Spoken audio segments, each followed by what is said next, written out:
Hi, welcome. We probably will have a few more people join us over the next few minutes, but I'll go ahead and get started just so that we don't waste any time. We've got a pretty packed agenda today. This is our 7th webinar in our webinar and workshop series on better vaccine conversations. And we're hosting these because at home, at work, and in virtual meeting spaces like this one, Alaskans are tackling challenging conversations about the COVID-19 vaccine. Whether we're trying to figure out how to come back to the office, navigating childcare, or planning family gatherings, talking about vaccination provokes powerful feelings about our safety, our health, our freedom, our autonomy, and our responsibility to the communities we care for. It's really easy for conversations like these to become heated quickly because faulty assumptions and loaded words push relationships into a vicious cycle of defensiveness, mistrust, and hostility. That's exactly what we're going to be exploring today in more detail.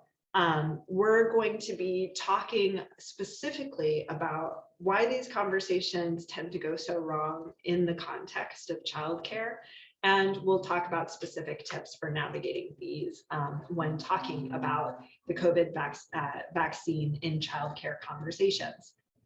So how can we do better? Our agenda for today is that we're going to start by, as I alluded to, talking about why these conversations are so difficult in the first place. Then we'll talk about shifting our goals for the conversation, identifying and communicating boundaries, then asking wiser questions, listening compassionately, and honoring grief before we close with a Q&A. And this series, whoops, let me go back. This series is developed in partnership with the Alaska Children's Trust and funding from the United Way of Alaska and the Municipality of Anchorage's Health Department. Quick caveat, the opinions, findings, and recommendations expressed in this presentation are those of the Alaska Humanities Forum, and they do not necessarily reflect the views of the United Way of Anchorage or the Municipality of Anchorage's Health Department. Because some of you may already be familiar with our work. And for those of you who aren't, we want to share a short video to help you get a little context for who we are and how we think about the conversation of, how we think about the work of strengthening communities through better, more connective conversations.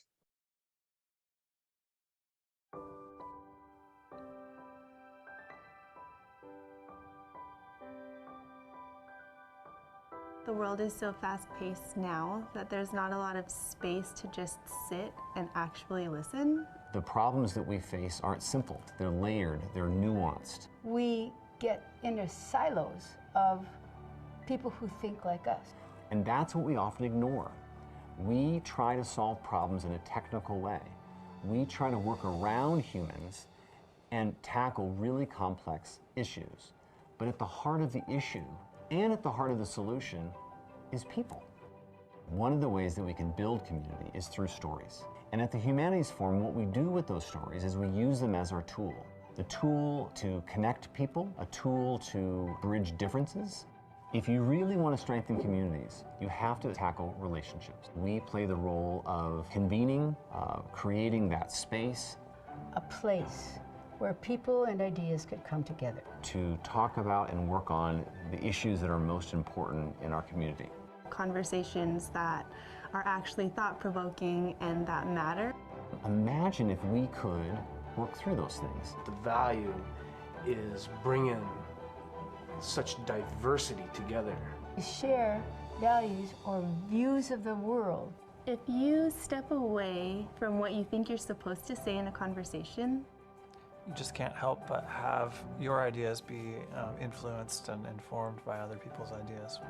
open up your mind, and that's how you really connect with people. It opens us up to be interested in why people are the way they are. Shared experiences create relationships. And those relationships are what solutions are built on. And relationships aren't something short term. You cannot make community in a single quarter of a single year. Our work is all about the long game. I think that's really what's going to change our communities. It sounds soft, but it's not. It changes the path to what's possible. It's the work that can actually change societies. You start to think about future generations and what their experience is going to be. We have the opportunity now to change history. We do, and I think we're going to do it. Then let's have a conversation. What do we want to build?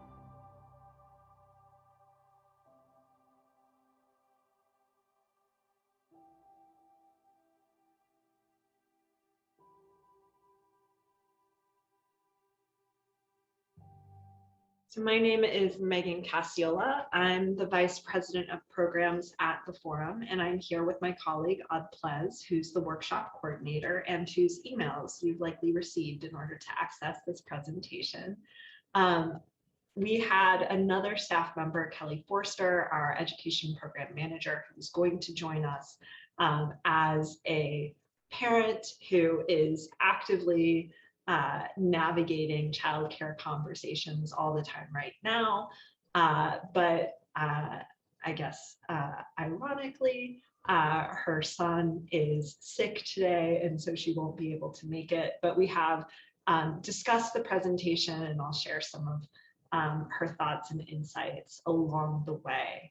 I myself am not a parent, but I was a teacher before coming to the Alaska Humanities Forum, so I've been engaged as a person involved in childcare in the past, and so I bring some of that experience into this space, but most of this is based on lots of conversations with lots of parents and childcare providers and people who are in it right now. So I also want to acknowledge that Odd and I are facilitating from J Gate New Anchorage, which are the current and ancestral homelands of the Dena'ina people.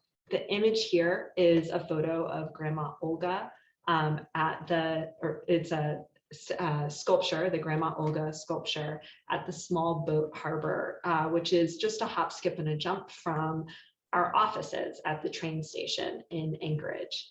Joel Isaac is a local Dena'ina sculptor who made this piece, and if you haven't had the chance to check it out, highly recommend it. It's a nice little walk with a beautiful view of both Ship Creek and the inlet. So want to start us off by digging into why these conversations are so difficult. So we have a wide range of conversations around childcare that touch on the COVID-19 vaccine. And when we talk about COVID-19 vaccine conversations, some of those conversations are really abstract and theoretical and really don't have much in the way of stakes because the people engaged in them aren't decision makers in the issues that they're discussing.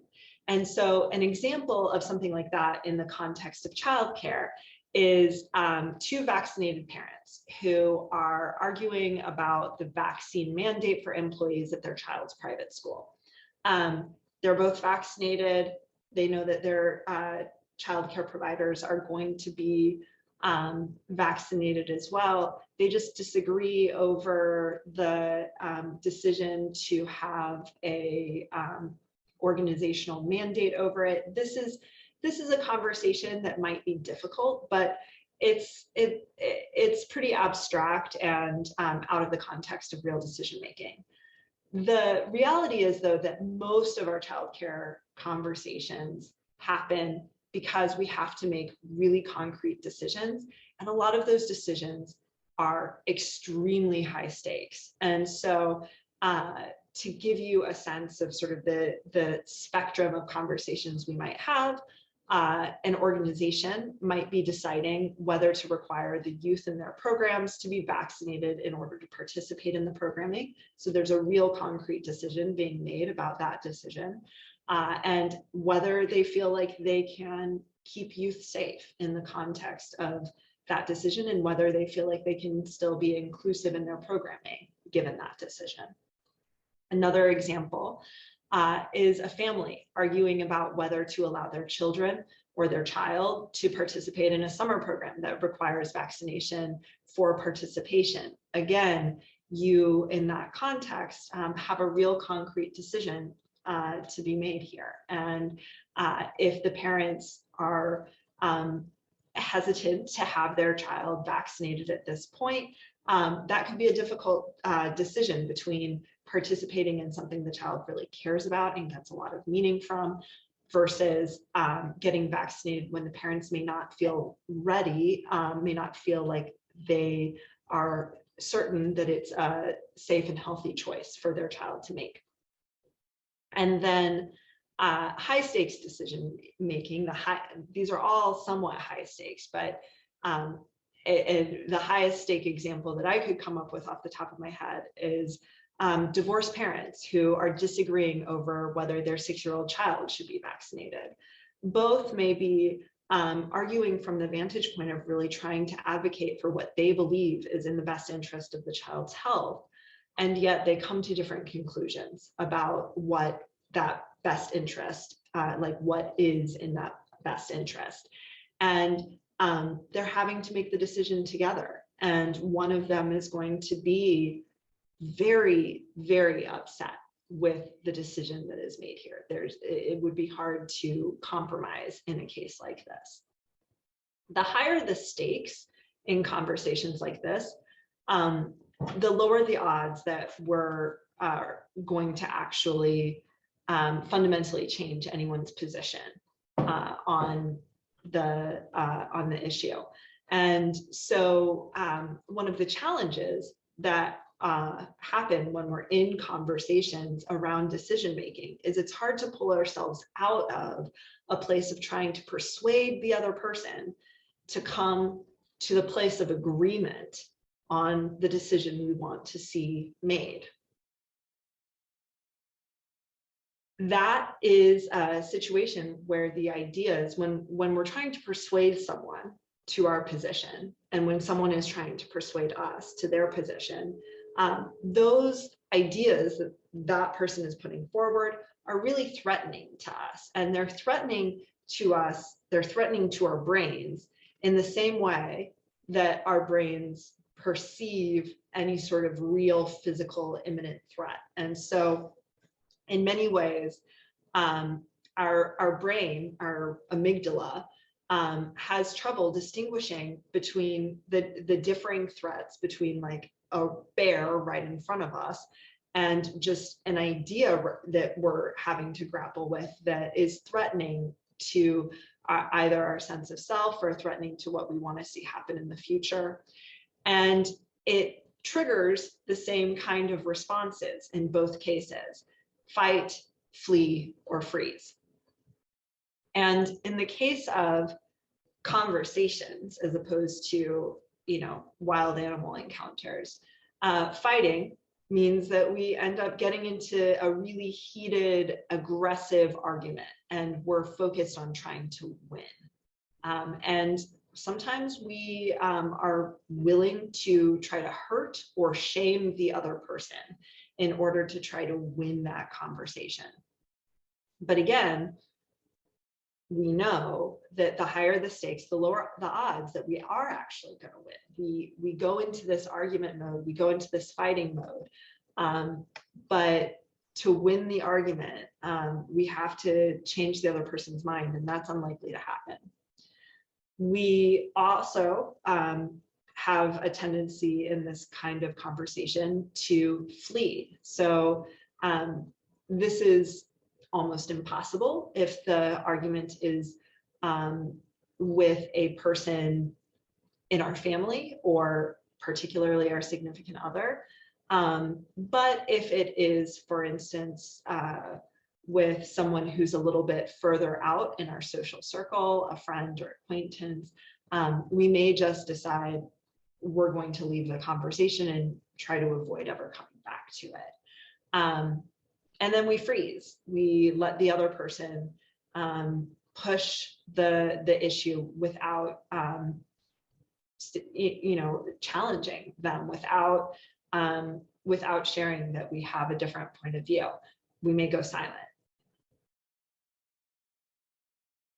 And this gets us, this response, fight, flight, or freeze, gets us into a destructive cycle of conflict. And that cycle happens because once we experience a threat and we go into fight, flight, or freeze mode, our brains also become vigilant for additional threats.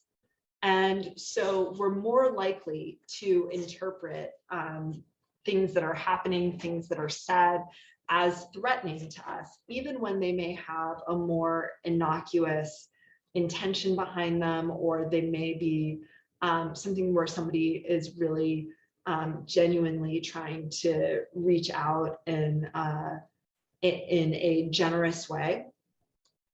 Even in those cases, we can start to see those things as threatening because we're in a mode of trying to find additional threats in our environment. And this becomes particularly relevant with parents because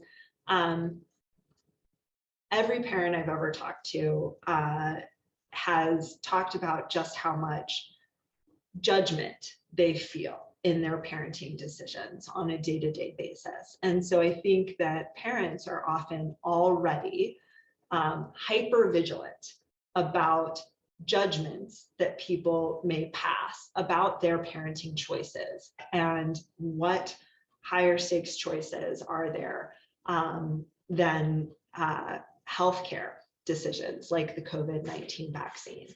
And so we know that people are in this vigilant state, parents are in this vigilant state to begin with, and then they may hear a comment that isn't meant to be judgmental, but because they're so used to this culture, this ecosystem of judgment around parenting decisions, they feel it as being a judgmental question, and then it just keeps the cycle going. And once this cycle is set in motion, it becomes very, very resistant to change. It's hard to break out of it. And the truth is that it can be hard to see why we would want to break out of it, because the reality is that when we're talking about our children's health, it feels like this is and in many ways, it is a life or death conversation, decision. And so to respond in a way that is, fight, flight, or freeze, a survival response, seems appropriate to the consequences of to the stakes of the decision. But the question isn't whether the response is appropriate, rational, or justified. It is. That is not in question. The question is whether that response offers an effective response, and it doesn't. High Conflict is a book about all sorts of very charged issues that we encounter in our day-to-day lives and how we can approach those arguments and conversations and conflicts more effectively. Amanda Ripley, the author, has a quote about this in the book: "No one changes their mind about a deeply held belief based on a 20-minute conversation with a stranger. That's not how the human brain works." And so we know that that fighting mode it might make sense, it might be appropriate and justified, but that doesn't mean that it's actually effective. Most people, almost no one, is going to change their mind in the heat of that conversation. In the case of fleeing or freezing, we end up not being able to make a decision in that moment. And so we pull out of the decision-making process altogether. That doesn't serve anyone either. So how can we get out of that? Well, one thing is trying to, if you can become aware that this is the cycle that you're in, that you have gotten to fight, flight, or freeze mode, that you are hyper vigilant for additional threatening ideas and judgments, then you can use a pause to reconsider the purpose for your interaction and the conversation that you're in the moment. And if you can rethink your goal, you can find a way out of that destructive cycle a lot of the times. So let's talk about shifting our goals. So the goal that we typically go into these conversations with is a goal of persuasion. And we know that persuasion is very, very, very unlikely to work. And in fact, very, very, very likely to make things much worse because of reinforcing that cycle of conflict. So what can we do instead? If we're not trying to change the other person's mind, what are we trying to do by having a conversation? Why not just give up? Why not leave the conversation and flee? Well, one thing is you can try to have a goal that both of you would sign on for. And we talk in a lot of these workshops about shifting the goal from persuasion towards prioritizing and deepening the relationship. And this is hard because you are finding yourself in conflict with this person. And so how do you prioritize and deepen the relationship in the midst of deep, deep disagreement? Well, you can try to understand where the person is coming from with their perspective, with their priorities, with their choices, with their preferences for what happens in this particular decision that you are discussing. And you can learn the unspoken story behind their beliefs. You can learn more about them. You can also seek out the weaknesses in your own point of view. And so we're all subject to biases. We're all human beings who are imperfect. And so I think we all want to be really thoughtful and really, really just as informed as possible when we're making decisions about our child's healthcare, when we're making decisions about our children's lives and livelihoods. And so we can use these conversations as a way to figure out if there are things that we really don't know, if there's more information that we could look for. It's hard to go into that mode of questioning yourself when you're feeling really threatened by the other person's ideas. But if you can see the goal as becoming the most informed version of yourself possible, this can be a goal that is helpful. And all three of these goals are particularly valuable because one of the things that has been particularly challenging about COVID is the way that it has challenged all of the relationships in our lives and all of the relationships in our children's lives. And so if you can retain relationships in the midst of conflict over these decisions, we are strengthening the network of relationships that our children are immersed in. But it's also an opportunity in these conversations to share your boundaries and learn theirs. If you are not able to persuade another person to your position, if you're not able to change their mind about a particular decision, one thing that you can do that can be very constructive is shift away from trying to get to agreement and consensus and get to a place of fully expressing your boundaries and learning what their boundaries are so that you can navigate through the boundaries that you have. Most decisions, that most of these arguments are, there are clear boundaries between whose decision a particular decision is.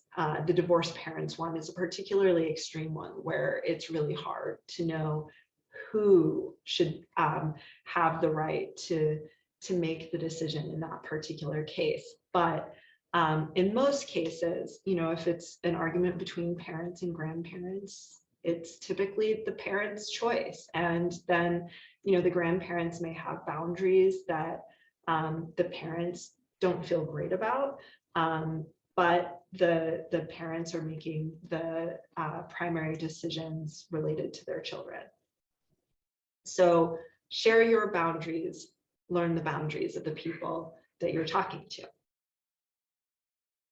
And if you can do that, you can pause and shift your goals in these ways.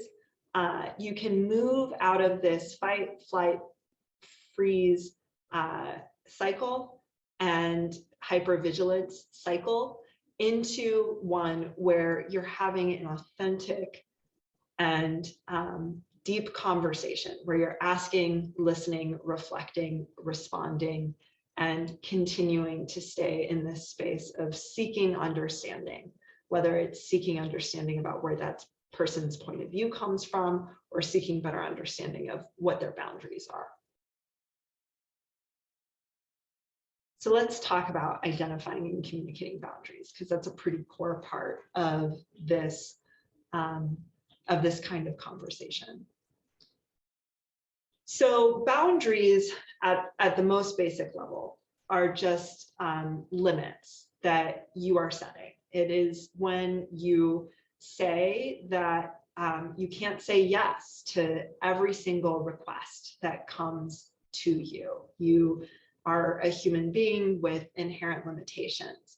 And you are a human being with limitations around what your like time capacity is, what your emotional capacity is, what your moral capacity is, what you're comfortable with and what you're uncomfortable with. And so it's about understanding your own limits and communicating those limits directly to other people so that they can so that they can honor those limits. And so some signs that you may need boundaries are that you regularly feel uncomfortable with the level of risk that you're taking. Discomfort and anger are two emotions that are signals to you that a boundary that you have is being crossed, and that you might need to set a stronger boundary so that you're not regularly having that encroached upon.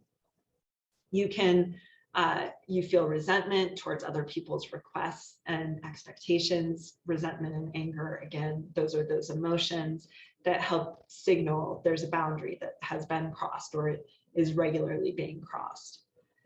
You shut down. You start avoiding phone calls and interactions. This is where you go into that flee response, and you are avoiding these phone calls and interactions because it's a very rigid way of setting a boundary where the person can't even get to the point of talking to you where they could ask something of you that you don't feel comfortable with.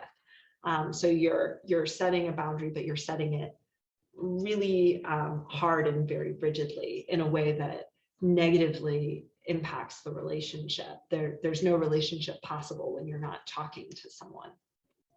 And then you make comments about accommodating others and getting nothing in return. If you feel like what you're giving is not, it is not reciprocated, a lot of times that's an indication that you have expectations and boundaries around how much you give in relationships that are not reciprocal. So Nedra Glover Tawwab is an author of Set Boundaries, Find Peace, and she describes boundaries as the gateway to better relationships. Direct communication around boundaries helps us have the kinds of relationships that we want. And so they provide a safeguard to overextending yourself. They allow you to communicate your needs to others. They help you to know what to expect in the relationships that you have. And they create clarity. They help you feel safe. They're honest. They're a necessary foundation for reciprocal trust. If you are regularly angry and resentful of people crossing their boundaries, that means you probably have a very low level of trust in them. And they may feel that. And the easiest way for you to have someone else lose trust in you is for you to not trust them. Trust builds when it's reciprocal, and it degrades when you feel that the other person doesn't trust you. You don't trust that person in turn. And importantly, boundaries are inevitable. And so if you do not communicate your boundaries, eventually you're going to be pushed to a place of breakdown. And so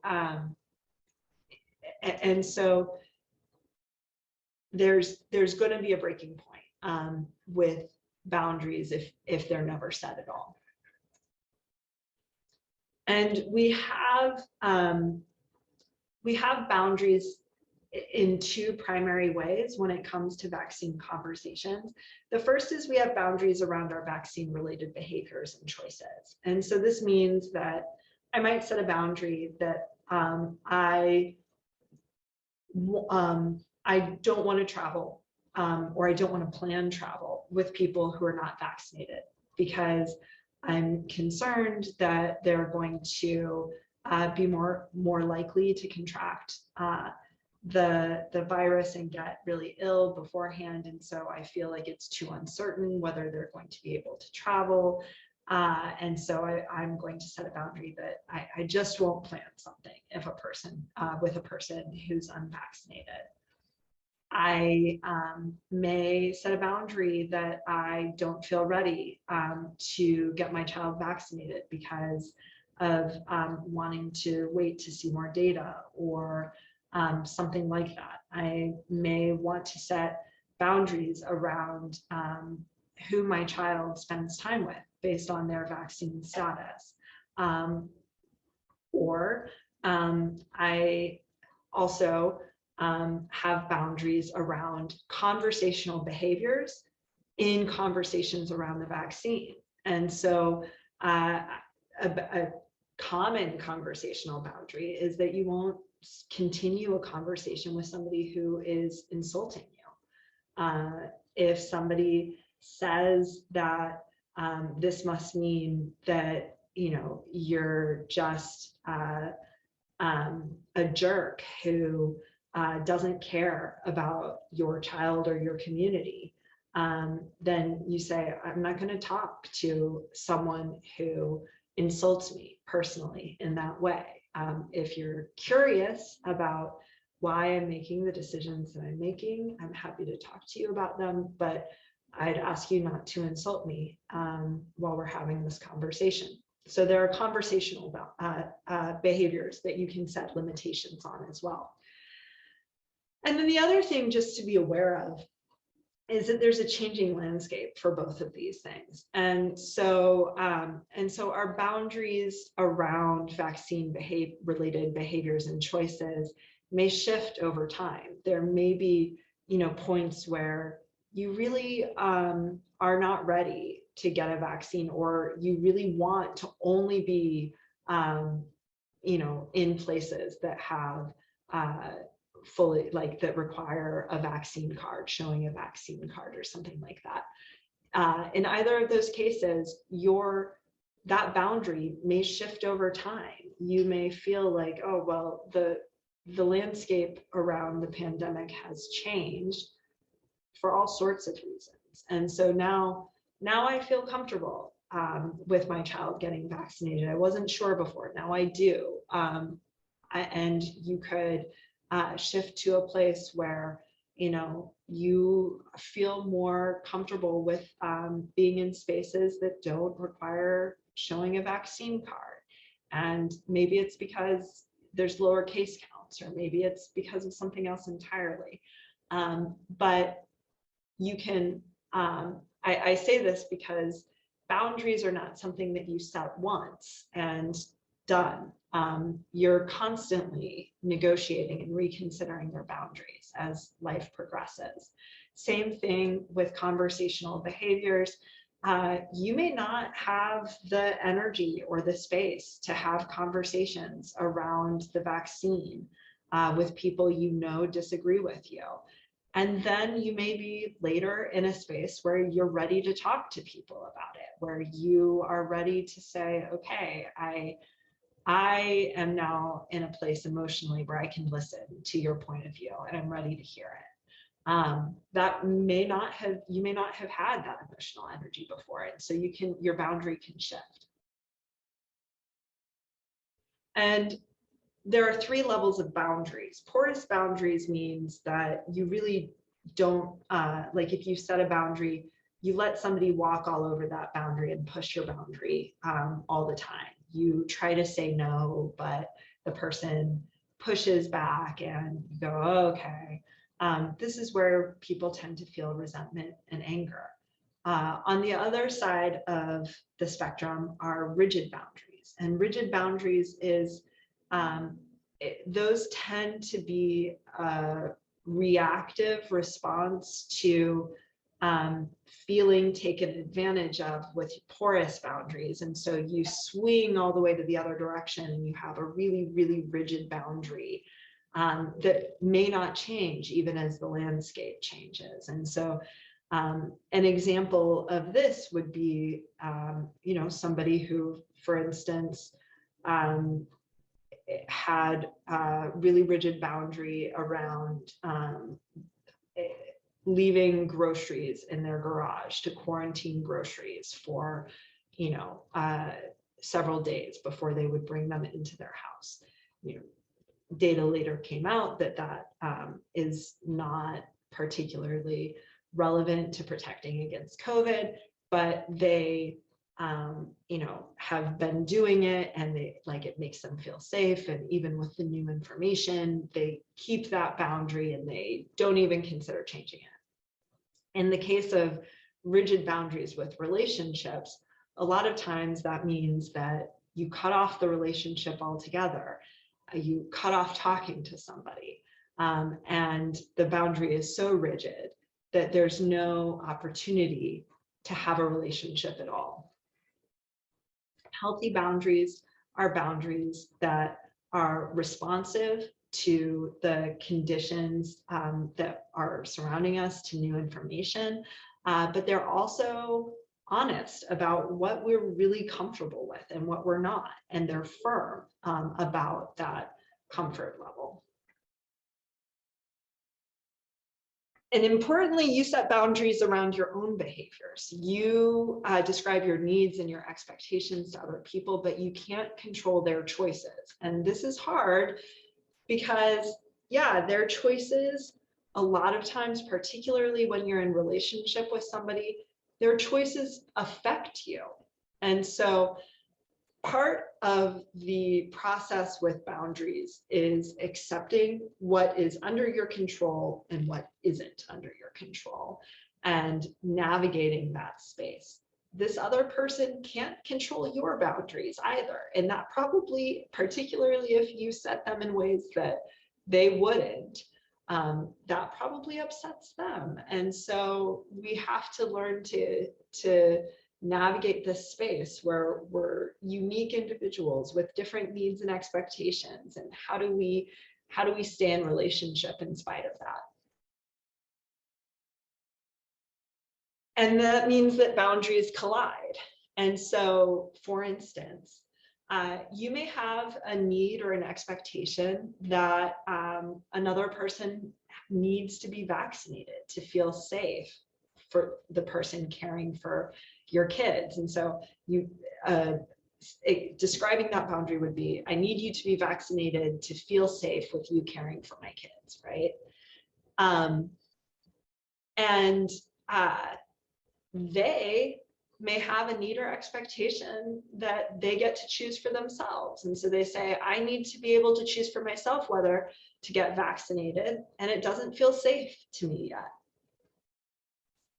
Your boundaries mean that, you know, you would prefer for the person to get vaccinated in order to spend time with your kids. You, in fact, need that in order to feel safe about that.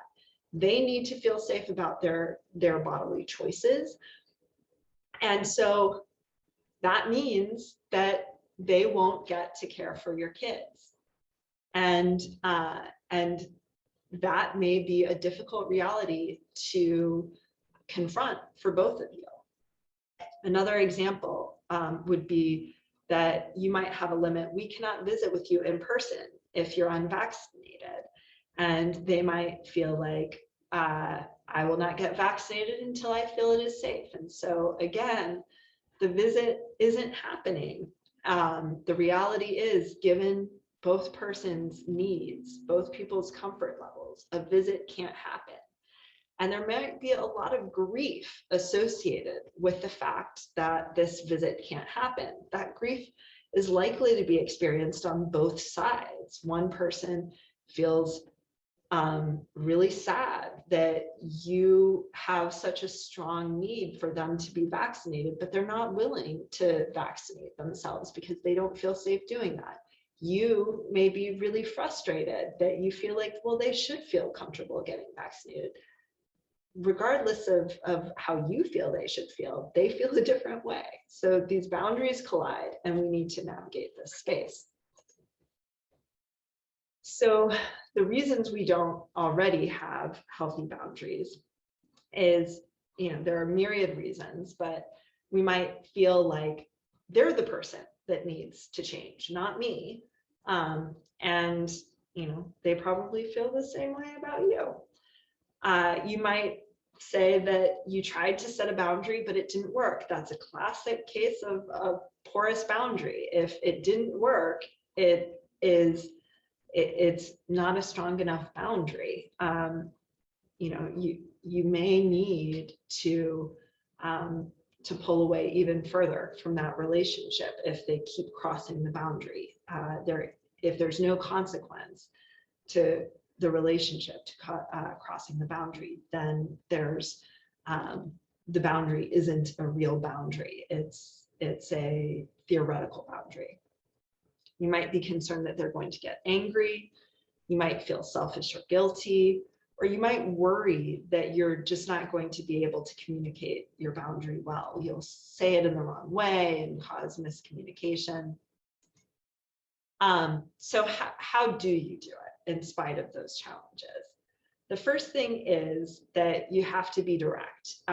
One of the key problems that we have with setting boundaries is we think that the other person should already know that the boundary exists, but we're different human beings and we have different needs and expectations. And so if you haven't expressed your needs or expectations, it is a recipe for an unhealthy relationship if you expect the other person to intuit those needs and expectations.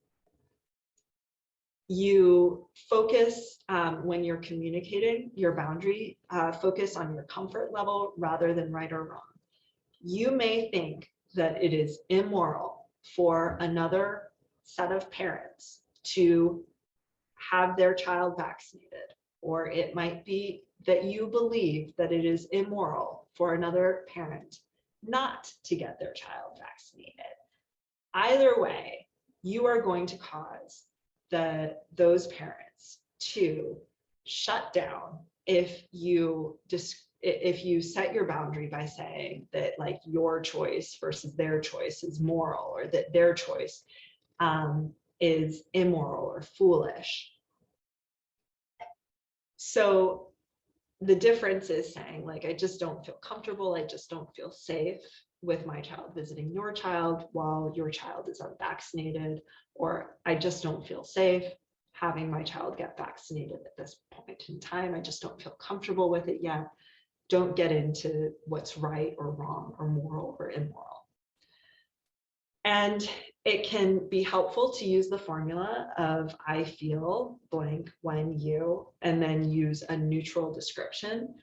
Neutral description is something like when your child is unvaccinated, as opposed to when you force your beliefs upon me, right? Forcing your beliefs upon me is an interpretation of what a person's actions are. If you can describe it as neutrally and as factually as possible, the conversation tends to go better. And then don't apologize for your boundaries. You can thank a person for their willingness to honor your boundaries.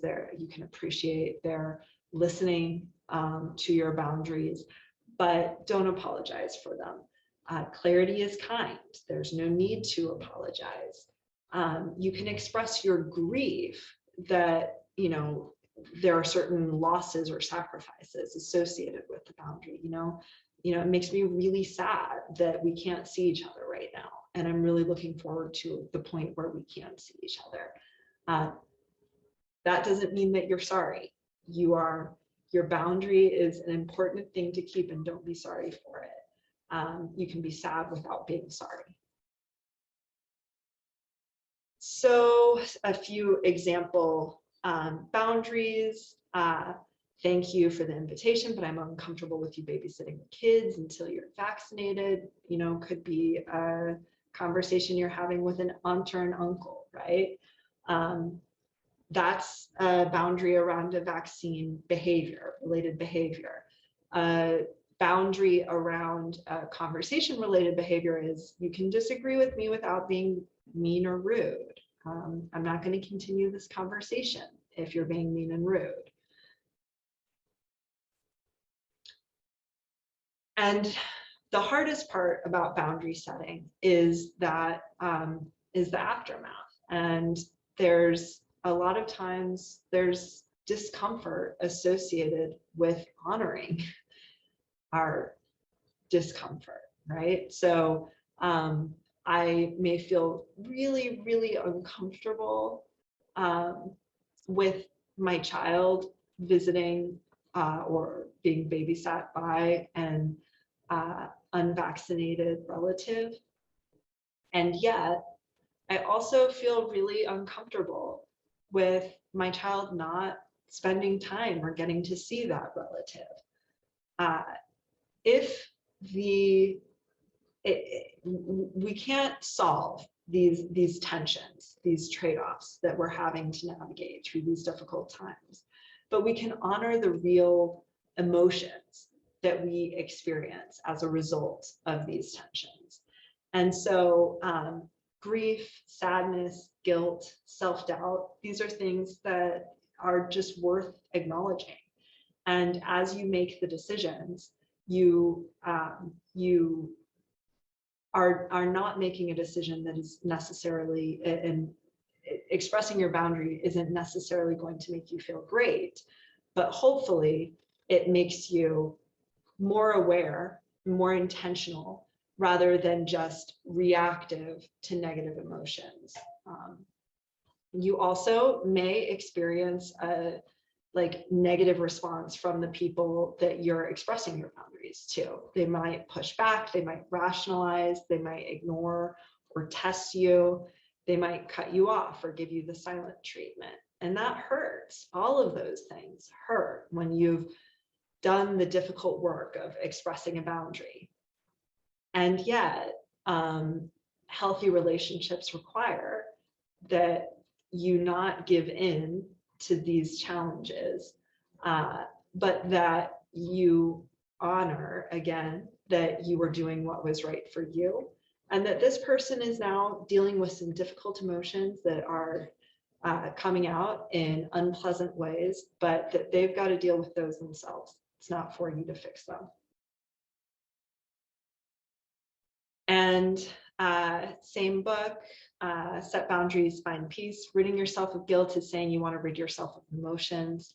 The more you focus on the guilt and try to stop it, the longer it will linger. Just feel, don't judge what you feel.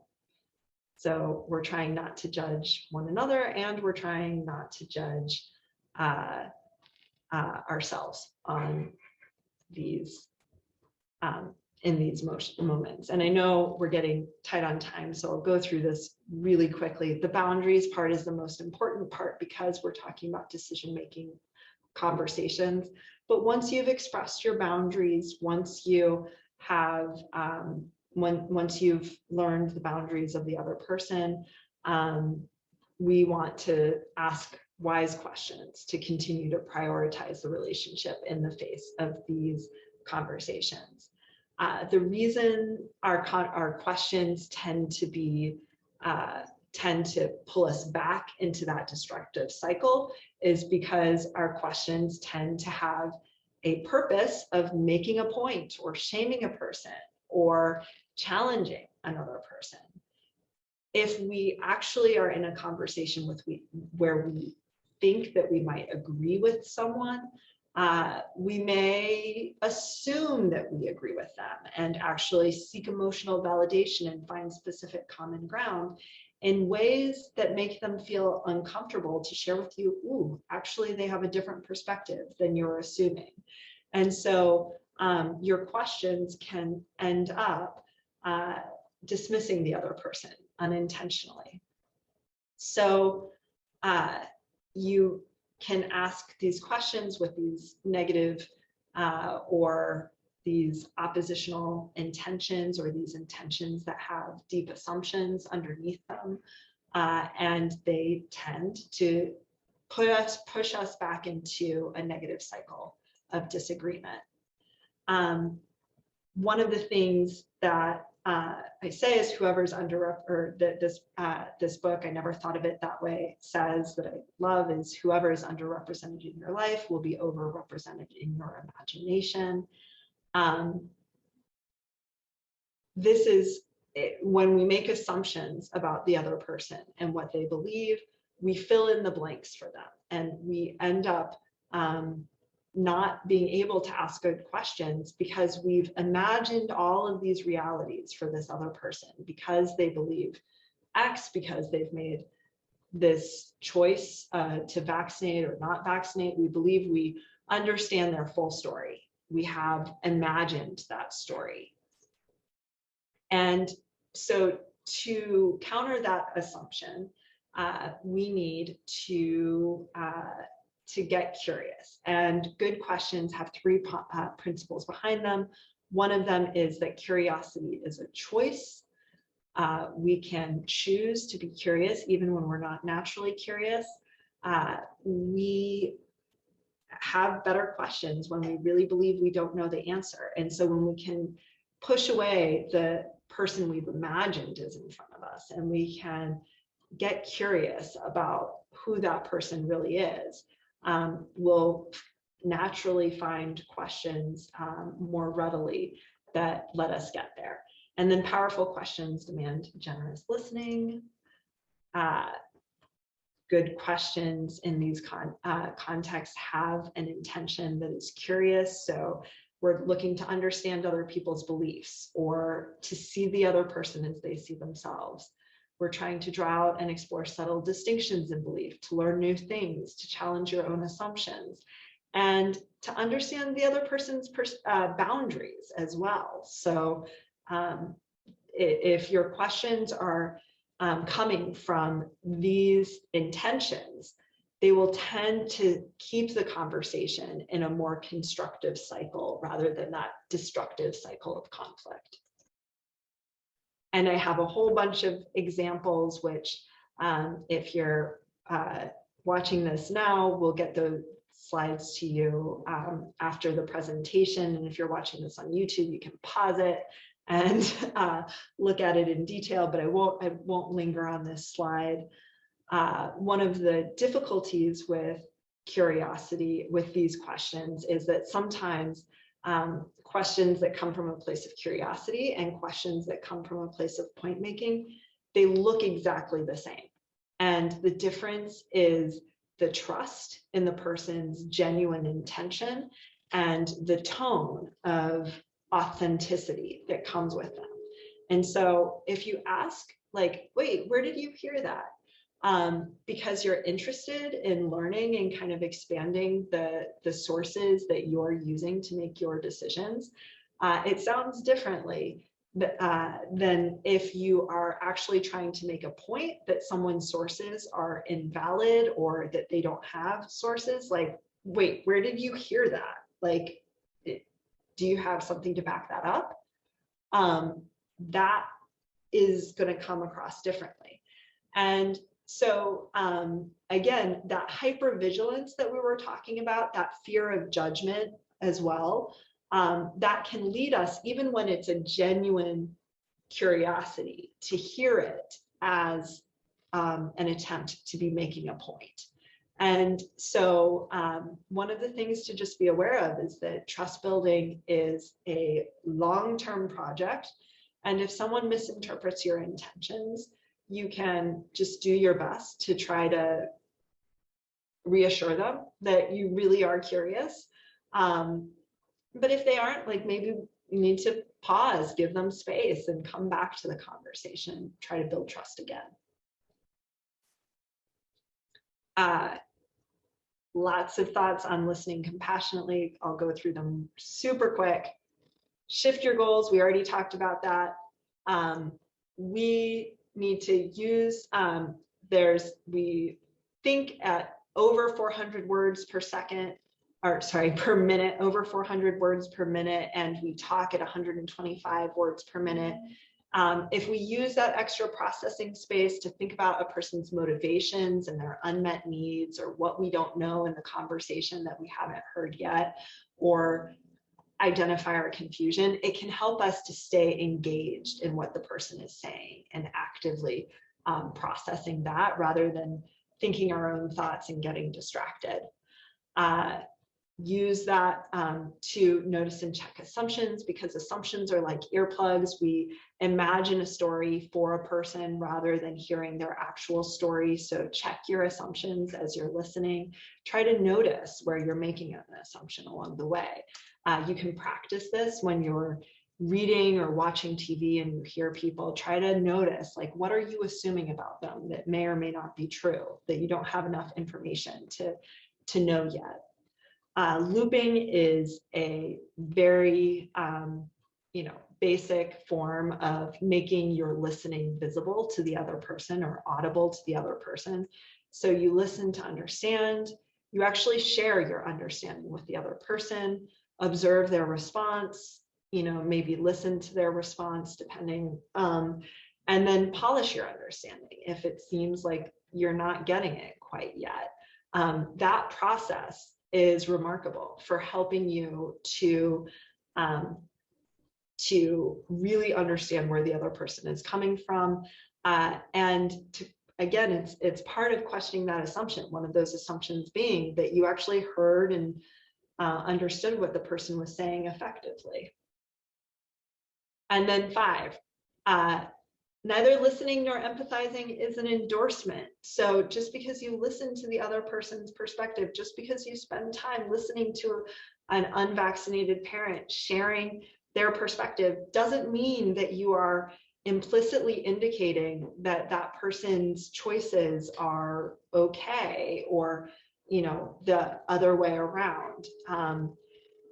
Empathizing with someone you profoundly disagree with does not compromise your own deeply held beliefs or endorse theirs. It just means acknowledging the humanity of someone who is raised to think very differently. This quote is by Dylan Marin, who has a TED Talk. Empathy is not empathy is not an endorsement.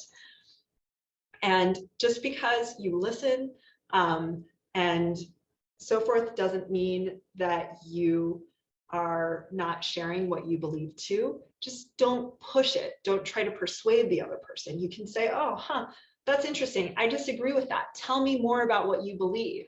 That doesn't mean that you're implying that you agree with them by continuing to listen. You can acknowledge your disagreement without pushing it as part of persuasion.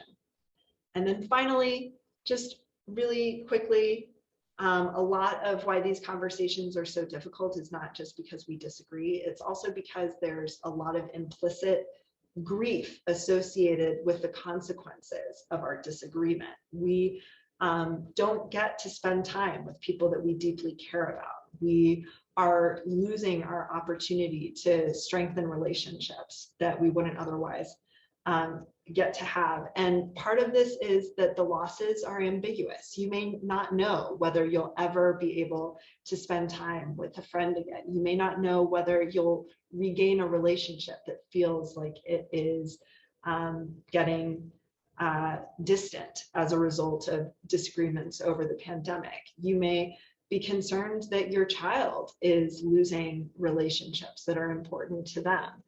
Name and claim your grief and help others name and claim theirs, including your children. That is part of what makes these conversations so complicated. And at least by naming it, we can do just a little bit better than by forgetting that it's there or trying to pretend like it's not there. Okay, we're at time, we're over time. We do have space for the Q&A, though I'm here for as long as I need to be. Do we have any questions? Yeah, I just want to remind everyone to be respectable of everyone else's point of views and frame the questions in a manner where they don't alienate a particular party or a participant. And then Jenny, I would just ask you if you have any questions, if you want to be my guest. Sure, thank you. This has been really helpful again. We touched on this last time, but I'm wondering again if you have ideas on how these tactics and the boundaries can be applied at a business or organization level, where it's in relation to a group of people or groups of people rather than one-on-one. And I guess I thought, it could be representatives within the business having these conversations, but if there are other ways to implement that more broadly. So can you give me an example of a more specific context for a conversation? And so, for instance, is it that a specific policy is being announced and you're trying to help people sort of manage through their different responses to that policy? Or is it more that you are trying to determine a pathway forward and people have different ideas? Yeah, I think it's, maybe a business that is requiring or strongly urging vaccination, but still wants the broadest clientele or audience possible, like how they can maintain their audience, or if not, if they don't convince them on the vaccine piece of it, like how they can still have trust with that audience in other areas. Yeah, so I think that one of those ways, the strongest way to build trust is to make space to listen. And so if you can sort of set the policy, so let's say that, and I think that there's a big difference between mandating and encouraging, right? And so like if you're setting a policy that is like, we're setting forth that we encourage vaccination, we believe that vaccination is a positive way to support community, and we want to express that as one of our values as an organization, and somebody says, I completely disagree with that and I don't trust you. The best thing that you can do that honors your belief and holds that in integrity at the same time as as trying to build trust with the other person or the people who are sharing their disagreement, is to just make space to really listen to them. So, tell me where you're coming from, what is, and get curious about it. You might even ask them, like, how does it feel to know that we, an organization you've worked with for many years, have a different position on this than you do? How does that affect your trust in us as an organization? Are there ways that we could rebuild trust with you outside of this particular issue? We really value the relationship with you. That sort of thing. Actually showing that through that curiosity and that process of listening, that you are not demonizing them despite the disagreement, can help. But I think that sometimes what we're asking when we ask these questions is we're asking, how can I control the other person's response?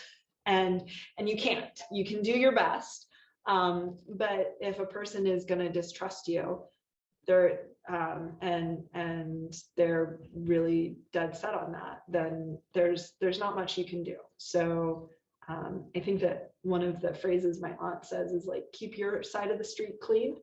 You can listen and you can do outreach, but you can't force the other person to meet you. Does that help? Does that address the question that you're asking? Yeah, I think that curiosity reminder is a really good one. And I think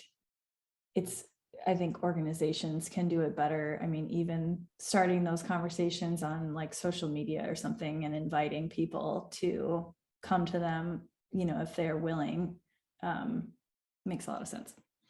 Yeah, I think that a lot of times the reason we don't do that is because we're scared that if we listen to people, we're going to have to change our point of view or shift where we're coming from. And I think that or that there's no point in trying to listen to the person otherwise.